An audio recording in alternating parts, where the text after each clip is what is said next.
Thank you. Thank you, Caleb.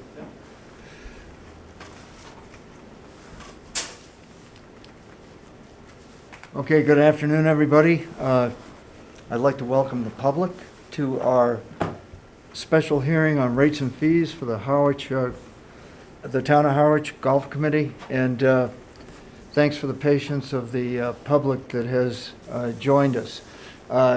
As is commonplace, this is the procedure. It's pretty simple. If we had a larger crowd, it gets more involved, so that I have a speakers list, etc. And to that point, I can create it as such. But Roman Greer, our Director of Golf, we're pleased with his help to present these rates and fees. Roman will go over the rationale behind the rate increases as such. And, you know, we're very fortunate that we accomplished two goals here primarily, and that is the fees that you will see that are proposed for increases are on an every other year cycle. We've been, you know, very fortunate to establish that and meet our financial goals as well. So, without further ado, Roman, if you'd like to start. Thank you. Okay, I'll summarize. As I mentioned, anybody who wants to follow along with the full recommendation, it is on the town website under the Golf Committee tab, and it's attached to tonight's agenda. But I'll summarize from there. The goals we were looking to accomplish with the rate and fee recommendation for 2022 is to increase general fund revenues to offset requested budget increases for FY23. These requested increases are primarily due to the personnel cost increases, which are the result mostly of collective bargaining contracts and state minimum wage increases. Second goal is to increase revenues in... Excuse me, were you going to try to get that on the screen? No, I wasn't, because I think Steve may join us on the screen. Oh, okay. Second goal is to increase revenues in Golf Improvement Fund in anticipation of a major irrigation system upgrade scheduled for FY25. The Golf Department is budgeting to pay 100% of the cost of this upgrade out of the Golf Improvement Fund. And the third goal was to adjust annual pass categories with a focus on Harwich residents and to streamline non-resident categories. So basically, this is year 2 of the 3-year plan that was voted on by the Golf Committee last year to extend the Eastham, Orleans, and Chatham categories over a 3-year period out into non-resident category. So the actual recommendation is to increase all annual pass categories for adults by $50, to increase Chatham, Eastham, and Orleans categories by an additional $100, as I just mentioned, following that 3-year plan. As far as range fees go, the only increase there, bucket sales will stay the same price, but we would increase the annual range pass, which is unlimited range ball use, by $50. And as far as greens fees and cart fees go, no increase recommended for 2022. As Clem mentioned, we're on an every other year cycle, and we addressed those last year. And then finally, to adjust the gin handicap service, increase that to $55. That's based on, that rate is set by Mass Golf. So what the actual, if we get into the details of it, what the actual final product will look like is no change to greens fees, or as I mentioned, range buckets. The only changes will be in the range pass, which will now be $350 is the recommendation. The gin handicap service will be $55. And then as I go down the list of annual passes, an adult Harwich resident would be $860. Adult Chatham, Eastham, Orleans would be $1060. Adult non-resident would be $1160. Young adult Harwich resident would be $560. Collegiate would be $300. And then junior would remain at $150. No change there. We were only addressing the adult membership categories. Junior non-resident would remain at $350. And to go along with that, the actual breakdown of where the funds would go from those increases are listed under the details of the document. And basically, $20 from every increase on an annual pass would go into the Golf Improvement Fund to fund to help fund the irrigation upgrade. $30 would go to the general fund from all Harwich categories, and $130 would go from the Chatham and East Hampton Orleans categories to the general fund revenue to help make up for the to help offset the budget increases for FY23. Just So- one clarification. I think you had mentioned the range Yeah. membership was going to be $350. I think it's 300. isn't it? Is it 300, Ron? I'm sorry, no, so that would go up $50 to $350. If you remember, John, I mentioned last week when I gave you the initial presentation, that was one of the prices that was incorrectly listed. It's Oh, okay. currently Yeah. 300, and it would go up to 350. Yeah. And that's the summary, Clem. Okay, great. And for the discerning public, one thing to keep in mind is, and Roman has this information available for comparative purposes, we anticipate within the towns that abut us and so on, that their rate increases are going to put them not significantly ahead of us, but we've maintained a competitive edge as far as low rates being available in general, to the people in the town, which is pretty commendable. Historically, if you go back to 2014, for example, the annual pass was $770, and if you do the math, at $860, it's $12 and change as far as an increase over the last 6 or 7 years. So, I think that's a tribute to Roman and his staff and the fact that it's kept us in a competitive vein. But the purpose of the hearing is to hear from you people, so since we have such a large crowd, I certainly would enjoy any comments that you'd like to share. Yes, Ms. Heffernan. My comments are just sort of anecdotal about the fees. I think many of the members that I know have no problem with the fees, and I think they're very reasonable, what's being proposed. But what has been talked about is whether the golf committee would ever consider raising the fees enough where we could put a cap on the membership. That we know that's been done in some of our neighboring courses, and whether that would be something that this committee would ever view as a possible situation.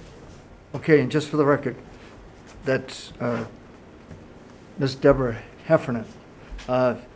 We'll take that comment to heart. Thank you for sharing. Anybody else? I have one more. Sure. And this just pertains to golf improvement fund. Yeah. I think the priorities are great, the irrigation should come first, but another facility that we think could use some attention are the restrooms along the course. And I think something needs to be, many people think that there needs to be an improvement on that situation for members and guests and the general public. Yeah, I don't know if you've had an opportunity to follow the last couple of meetings, but we've I been did miss. we've been engaged in a pretty robust Oh, good. discussion, so it's on our radar. Got our attention. Okay. And we appreciate that Thank you. thoroughly. Mr. Heffernan? Okay. Mr. Laramie? No, I think I'm good, thank you. You sure? Yep. Thank you. Well, thanks for the input, people, and we appreciate your candor. At this time, I'd entertain a motion to close the public hearing. And as I adjourn, I'll ask for a motion to open a special meeting to consider adoption of rates and fees. So moved that we adjourn the meeting and we'll move into a special Okay. meeting. A second? Thank you, Carol. For the record, Carol Fuller, motion by Paul White. All in favor? Aye. Thank you.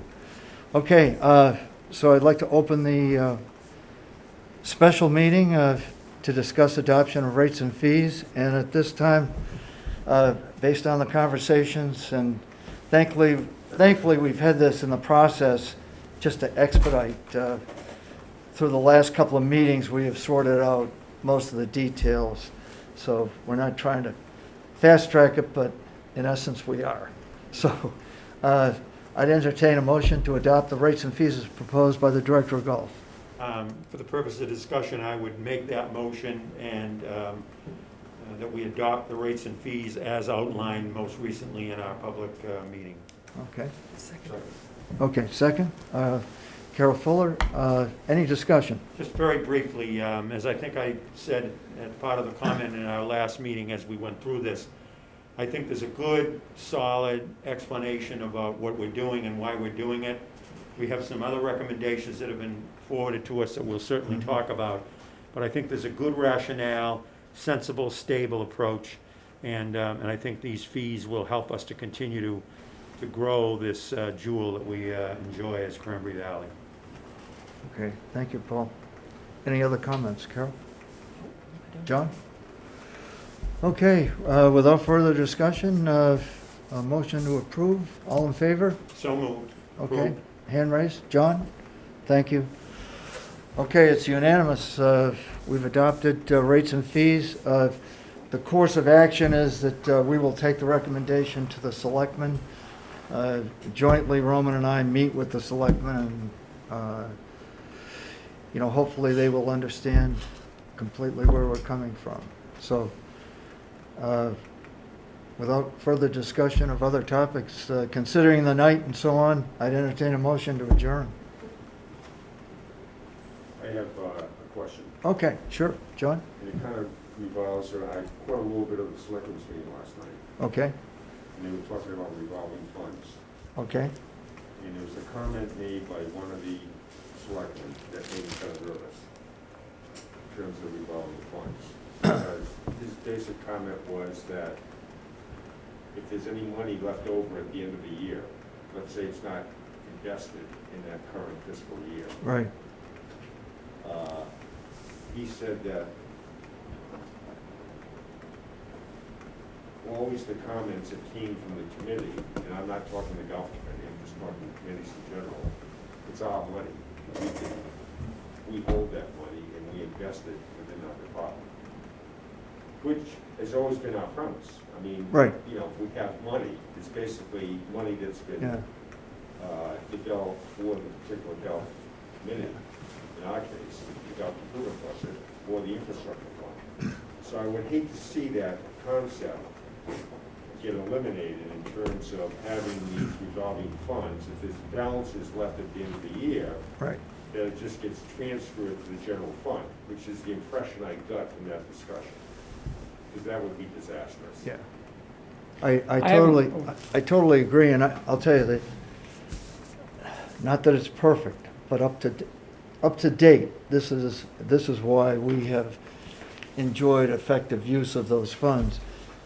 In terms of procedure, to protect ourselves and the golf operation, those funds, and it's a covenant with the taxpayers, in warrant articles that absolutely delineate and define how those improvement funds will be used, that's approved by town meeting.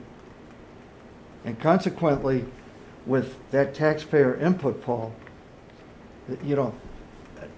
and I understand your point, because I agree with you wholeheartedly, and I would hate to see that happen, but that would be my pushback as far as the committee's. The problem to that would be, let's say the golf improvement budget generates $120,000 a year, or approximately that. Well, Yeah. one thing I'd say though, John, the golf improvement fund is not a revolving fund. That's what I thought. Yeah.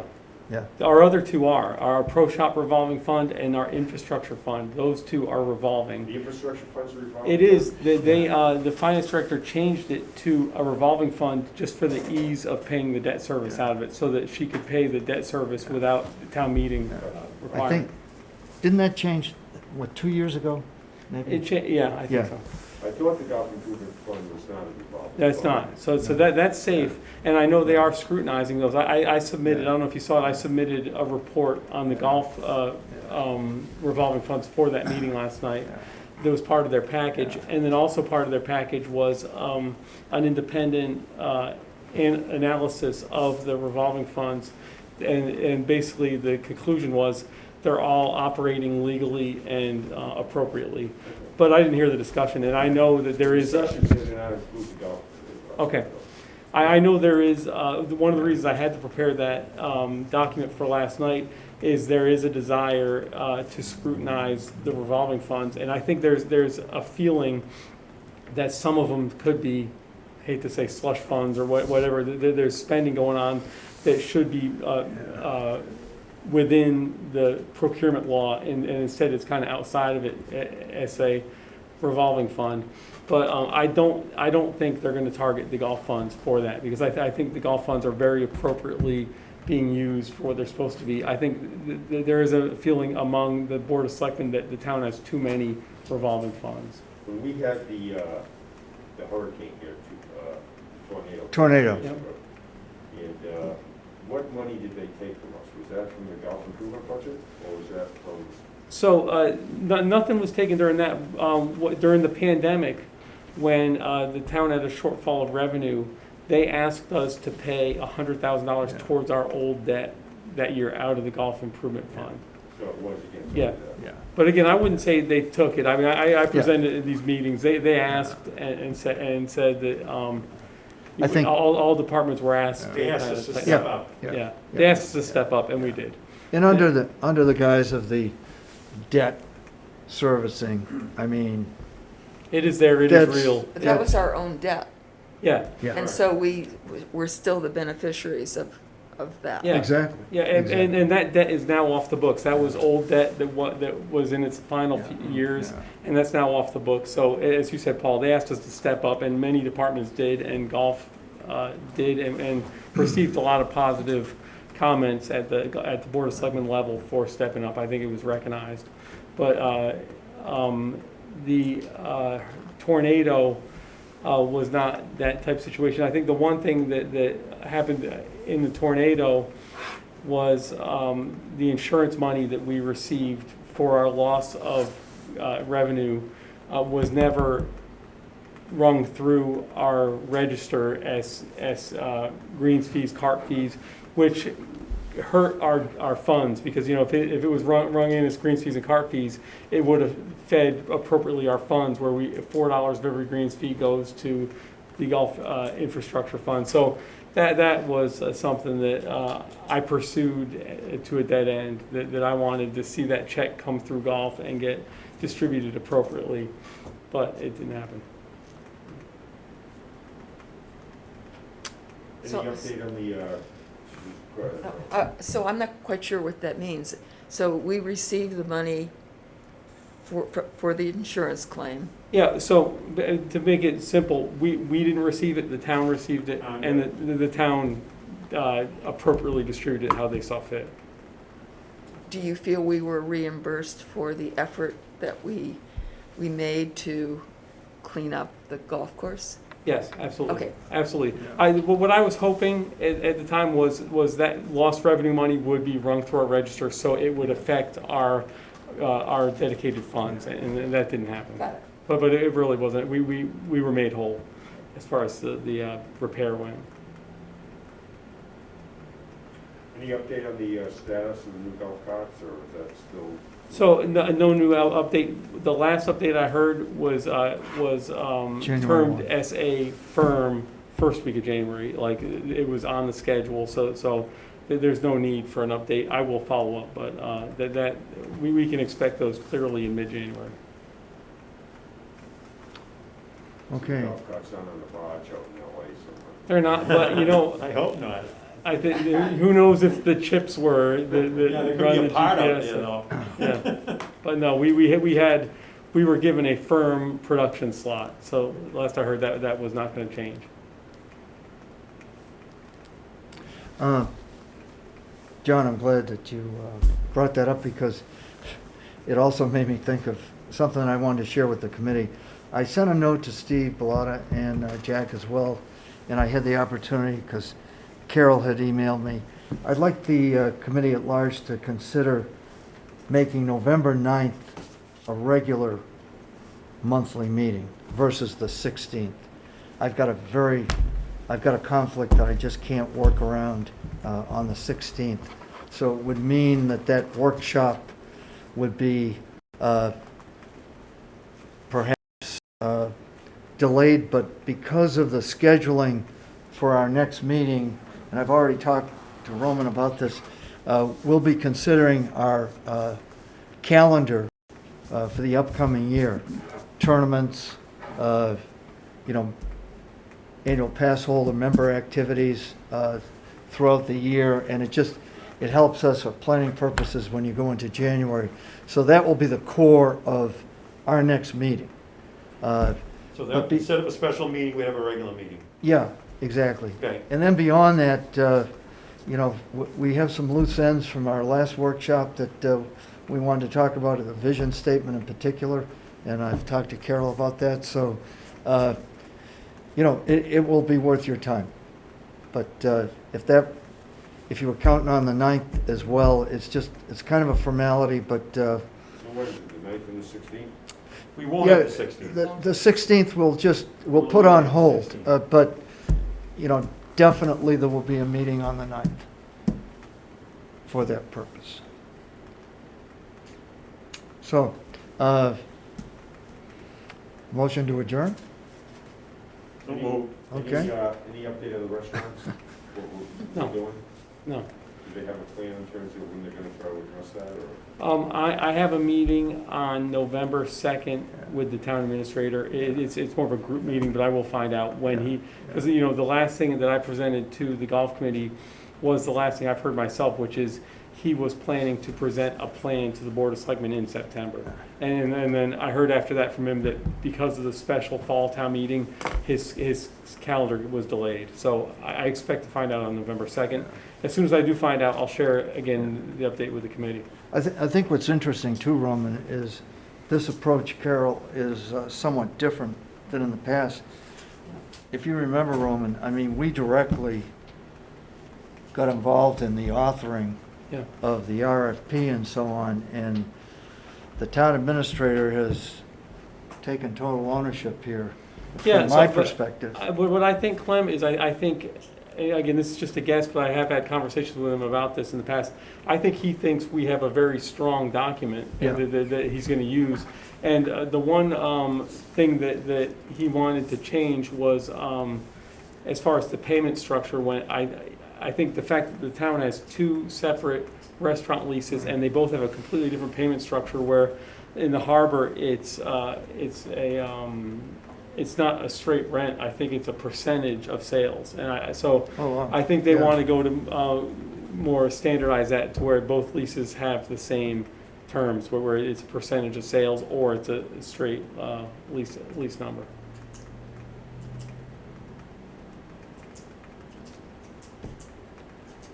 Okay. We had a quasi-motion and a second, and a second. Second. Carol, thanks. Any discussion? Okay. All in favor? Aye. Okay, thank you, folks. Thank you for attending.